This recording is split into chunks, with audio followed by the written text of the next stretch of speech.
The Philadelphia experiment is just an absolutely bizarre attempt to do something only because we didn't know if we could or couldn't that has mesmerized countless individuals spanning from conspiracy theorists to avid science fiction enthusiasts. The story concerns an alleged secret experiment conducted by the US Navy in 1943 aimed at rendering the USS Eldridge invisible to radar, teleporting it from Philadelphia to Norfolk, Virginia. This experiment purportedly involved the manipulation of electromagnetic fields, resulting in extraordinary claims of invisibility and time-space distortions. The origins of the Philadelphia experiment can be traced back to the accounts of Carl M. Allen and Preston B. Nichols, who published a series of books in the 1970s and 1980s offering their insider knowledge and involvement in this experiment. However, the truthfulness of their claims has been widely debated, and the story has since become something that has become kind of a mix of mythology and urban legend. But before jumping in, I want to say I appreciate you guys continuing to support this channel. I upload every week, so if you want to be notified, you already know, basically subscribing and hitting the bell works. It's greatly appreciated. And if you're interested in something, just drop a comment on what it is and I'll start working my way towards covering that. But let's get to it. The origins of the Philadelphia experiment legend can be traced back to the accounts and writings, as mentioned previously, of Carl M. Allen and Preston B. Nichols, who claimed that they did have insider knowledge and involvement in the possibly taking place, possibly didn't take place experiment. The publications, such as the Philadelphia Experiment, Project Invisibility by Allen, and the Montauk Project, Experiments in Time by Nichols, played a significant role in popularizing this legend. According to Allen and Nichols, the Philadelphia experiment was conducted at the Philadelphia Naval Shipyard in 1943 during World War II. The experiment aimed to develop technology that would render naval vessels invisible to radar detection. It was believed that by applying principles of electromagnetic field manipulation, the USS Eldridge, a naval destroyer escort, could be made invisible to both radar and visual observation. This kind of seems like a bit of a stretch, but how does it stop our eyes from seeing the visible light range? Well, that remains to be seen, but I like the enthusiasm.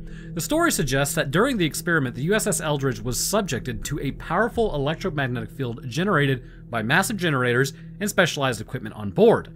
As a result, the ship disappeared from radar screens and supposedly became just completely invisible.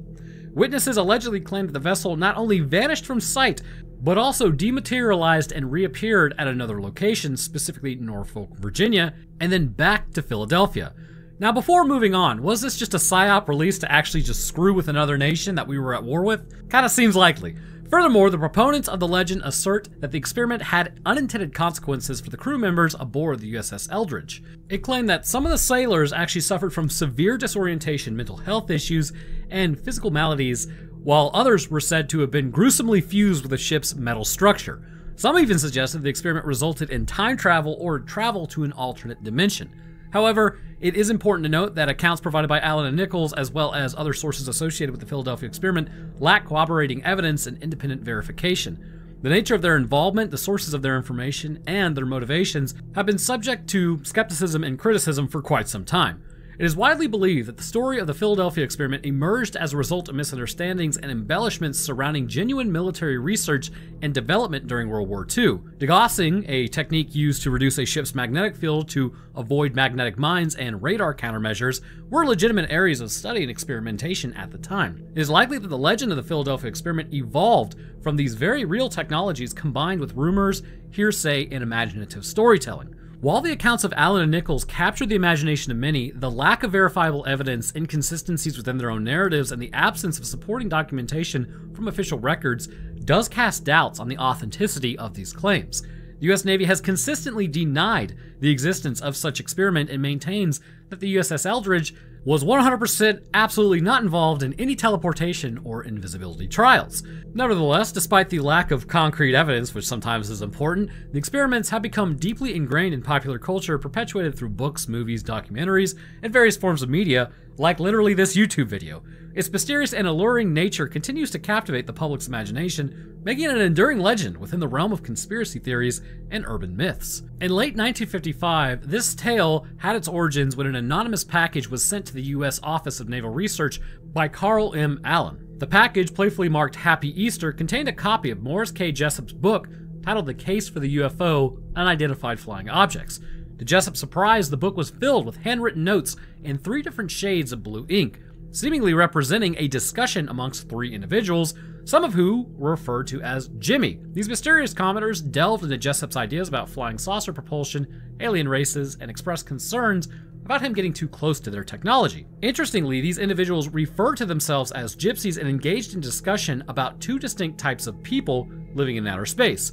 Their peculiar text contained unconventional capitalizations and punctuations, and they meticulously debated various aspects about Jessup's assumptions in the book. Among their references was a subtle connection to the infamous Philadelphia experiment where Jessup had introduced a theory. Soon after, in January of 1956, Allen initiated a series of letters to Jessup using the name Carlos Miguel Allende, as well as his real name. In one of the earliest letters, Allen warned Jessup not to delve into the levitation of unidentified flying objects. He proceeded to share an extraordinary account involving dangerous science based on unpublished theories by Albert Einstein. According to Allen, a scientist named Franklin Reno put these theories into practice at the Philadelphia Naval Shipyard in October of 1943. In this alleged experiment, a destroyer escort was rendered invisible successfully, but unexpectedly, the ship then teleported to Norfolk, Virginia for a few minutes before reappearing in Philadelphia's yard. The crew reportedly suffered from various bizarre side effects such as insanity, intangibility, and being frozen, as they called it, in place. When Jessup requested more evidence to corroborate this story, Allen claimed that his memory needed recovery and referred to a seemingly non-existent Philadelphia newspaper article in supposed evidence. So, not only did he not remember, but he started citing sources that didn't even exist. In 1957, Jessup was invited to the Office of Naval Research, where he was shown an annotated copy of his book. He noticed a striking resemblance between the handwriting in the annotations and the letters he received from Allen. However, it would be revealed 12 years later that Allen had authored all the annotations to frighten Jessup. Two officers at the Office of Naval Research, Captain Sidney Sherby and Commander George W. Hoover, took a keen interest in the matter. Hoover, in his role as a special projects officer, investigated various publications, including the alleged invisibility experiment, but found nothing substantial. He discussed the annotations with Austin M. Stanton, a president of Vero Manufacturing Corporation, which was working on a contract for ONR. Stanton became so fascinated that Vero's office produced mimeographed copies of Jessup's book, complete with the annotations and Allen's letters, ultimately resulting in 127 copies known as the Vero edition. The annotations in this edition identified three individuals: Jimmy, addressed in blue-violet ink, Mr. A, identified as Allen by Jessup in blue ink, and Mr. B in blue-green ink. Jessup attempted to publish more books on UFOs but faced rejection, losing his publisher and experiencing personal setbacks. Tragically, he took his own life in Florida on April 30th of 1959. Various authors tried to extract more information from Carl Allen, but his responses remained elusive, and some couldn't even locate him. When a reporter from Allen's hometown interviewed his family, they received a pile of documents and books filled with Allen's annotations. They described him as a brilliant mind, but also a wanderer and a master prankster. When examining this alleged experiment, it is essential to consider the historical records and official denials surrounding the story. And also, anybody who said it happened, well, it's in Philadelphia, and I don't know if you've been to Philadelphia recently, but people kind of tripping out is just pretty much par for the course. But surprise, surprise, I would also say the government denying cool stuff actually happening that it's doing, impossible. That could never take place, right? So, but despite the accounts put forth by the proponents of this experiment, there is unfortunately a lack of credible evidence to support its occurrence. Along with this, the US Navy, the entity most directly implicated in the experiment, has continually denied any involvement or even an existence of such an endeavor. So the first nail in the coffin of this experiment actually taking place is also just going to be the sheer lack of documentation. Extensive searches of historical archives and naval records have failed to produce any concrete evidence or official documentation regarding this experiment. No contemporaneous reports, research papers, or logbooks have ever been uncovered that supports the occurrence of this happening or provides details on its objective methods or outcomes. The US Navy has categorically denied the existence of this experiment even taking place. The Navy's official position is that the USS Eldridge, DE-173, the ship reportedly involved in this experiment, was never engaged or never has engaged in any teleportation or invisibility trials. And if they said that it did, well, that would make everybody involved look absolutely crazy. But statements from the Navy officials consistently refute any claims made by proponents of this experiment. Along with the US Navy just saying, that didn't happen, there is another issue. See, the Philadelphia Naval Shipyard, where the experiment allegedly took place, maintains meticulous records of activities conducted during World War II. Extensive research into the records has failed to uncover any references to the Philadelphia experiment or any associated projects resembling the claimed objectives and methods. And despite the accounts provided by individuals such as Carl M. Allen and Preston B. Nichols, there's a notable absence of corroborating testimonies from other alleged participants or witnesses. So you can't just say, hey, that guy over there knows about it, and that guy's like, that never happened. Just nothing is really supporting that this happened. The limited number of sources and their questionable credibility raise doubts about the authenticity of the claims surrounding this experiment. And over the years, researchers and investigators and journalists have sought to uncover any evidence, or even just shed just a little bit of light on the alleged experiment, but these investigators have consistently encountered dead ends and just a complete lack of information that could substantiate these claims. These findings further cast doubt on the existence to begin with. And although some proponents of the experiment argue that the absence of official documentation and denials from the Navy are a result of the experiment being classified top secret, the issue is declassification of numerous military projects and historical records from World War II have not yielded any substantiating evidence of the experiment or its objectives. So due to just, again, the absolute lack of historical documentation, the official denials, and the absence of supporting evidence, it's become increasingly difficult to actually support the claims surrounding this experiment as factual. The weight of the historical records and the official statements strongly suggest that the experiment is likely a product of myth, misunderstanding, or possibly just even outright lying. While the allure of the experiment conducted by the military can be attention-grabbing, it's important that you apply critical examination of the available information, which leads to the conclusion that this experiment, as described by people who supported it happened, just does not hold up to scrutiny. The absence of credible historical records and the consistent official denials, which again they're going to deny anyways, lend weight to the position that this experiment is in fact a product of fiction rather than verifiable historical events. But let's just say we're gonna shoot for the moon, and even if you miss, you land among the stars. Whether it took place or not is completely irrelevant, but it's crucial to assess the scientific plausibility and feasibility of these claims made regarding radar invisibility and teleportation, because let's say it did happen and it was just a complete embarrassment to the military because they're like, yeah, that was a really stupid idea, it didn't work at all. They probably aren't gonna say that it happened. So you really need to take a look at what were they trying to accomplish and see if there's really anything that is gonna shed some light on if it was worth telling anybody and confirming to the public that, yeah, we tried that, it just didn't work. While the story represents extraordinary concepts, it is essential to examine whether they align with established scientific principles and knowledge to begin with. The idea of achieving radar invisibility through electromagnetic field manipulation does face, unfortunately, significant challenges. Radar operates based on the principles of radio waves and their reflection off objects. To render an object invisible, one would need to either absorb or deflect incoming radar waves effectively. While advanced stealth technology exists today, it relies on the careful design and material composition of the object itself rather than manipulation of electromagnetic fields.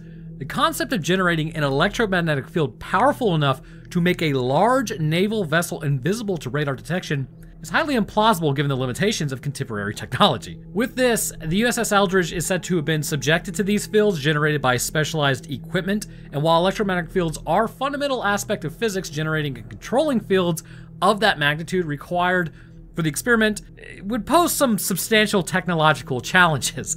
The concept of selectively bending and distorting electromagnetic fields to achieve invisibility raises significant questions about the necessary energy requirements, the effect on the surrounding environment, and the potential harm to humans. Now, what sort of energy would that take? You are talking about basically fission energy, and while at that time frame we were messing around with fission, or at least conceptually messing around with fission, the fact is we didn't have anything that was going to generate, or we weren't able to use that energy for anything other than a really big explosion. But we'll get more to that in a few minutes. But there were also claims of teleportation associated with the experiment, and that involves the instantaneous displacement of the USS Eldridge from Philadelphia to Norfolk and back. Teleportation, as envisioned at least in science fiction, involves a transfer of matter or information across space instantaneously. Such concepts are not supported by current scientific understandings and violate fundamental principles of physics, including conservation of energy momentum. However, there is something that does state we may have found a possibility, and it's based on Hawking radiation. So Hawking radiation, for all those who don't know, is essentially when particles pop in and out of existence. There's two of them.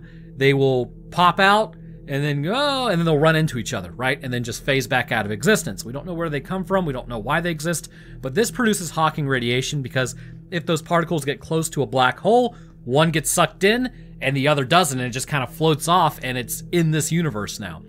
So it's kind of an interesting concept, but if we are able to figure out why those particles are phasing in and out of reality, it could be possible that you could instantaneously transfer information across vast distances based on those particles. But this is all kind of hearsay and conjecture. We don't know how to utilize that yet, but just understand that possibly it could be possible. I'm just saying it's one of those things we're gonna have to figure out, but I'm kind of rambling here. But essentially the ability to traverse vast distances without physically traversing the space does present like immense challenges and would require extraordinary breakthroughs in understandings of space-time and energy.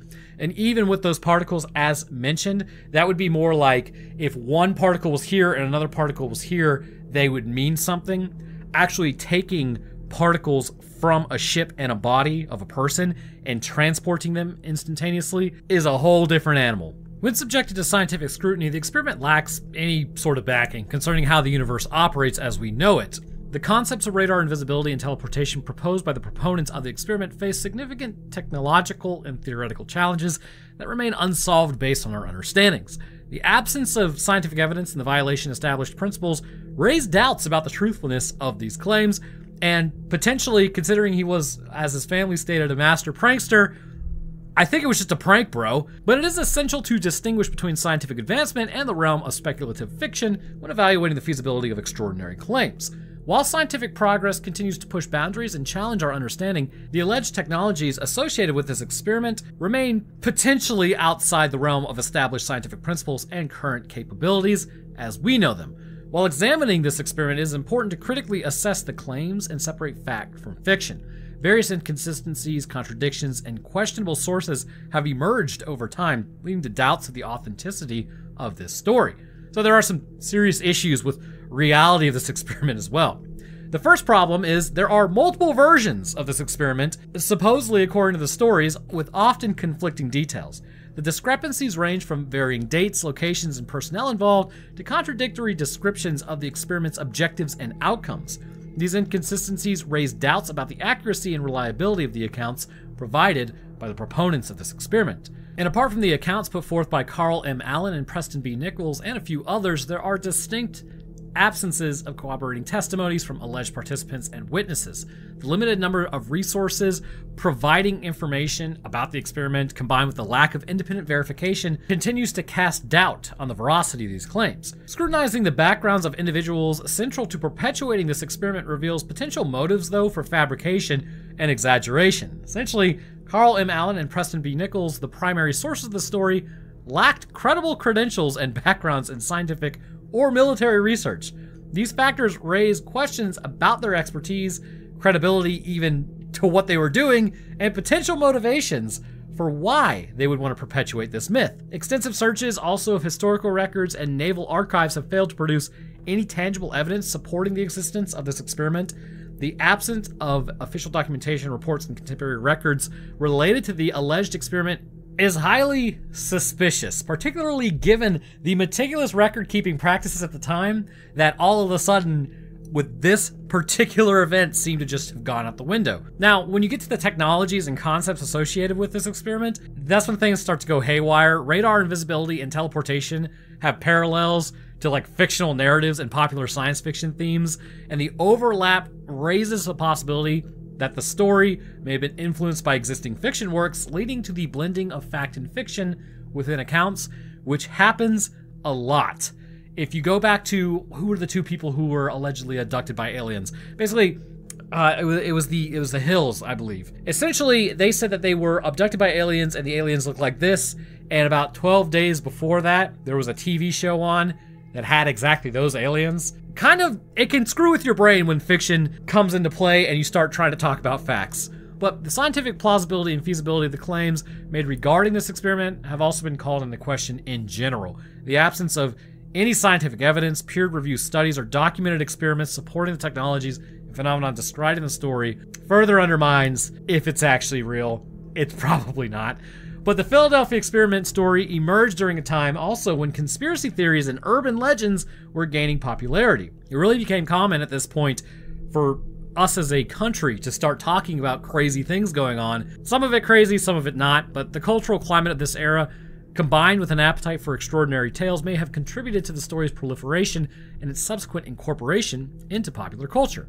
By exploring these genuine experiments and technological advancements, it becomes evident that while researchers pursued these crackhead solutions related to radar, stealth, and electromagnetic fields, and again, it is Philadelphia, so abundant, the specific claims made regarding this experiment exceed the boundaries of what was actually achieved at that time.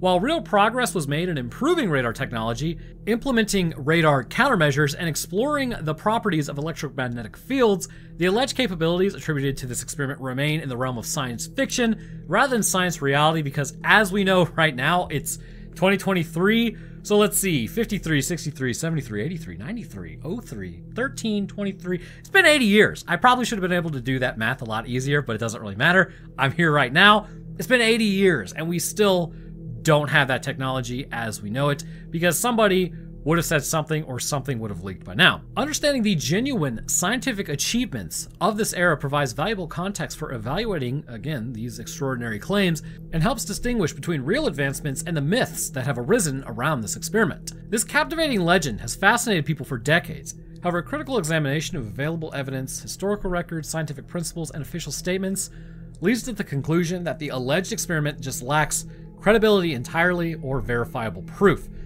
The absence of concrete documentation, the inconsistencies in accounts like, hey, did this happen? And people are like, no. And the lack of actual corroborating witnesses who were asked, do you remember this happening at all? Were you even there? And they're like, what are you talking about? Raises doubt about the authenticity of this story entirely.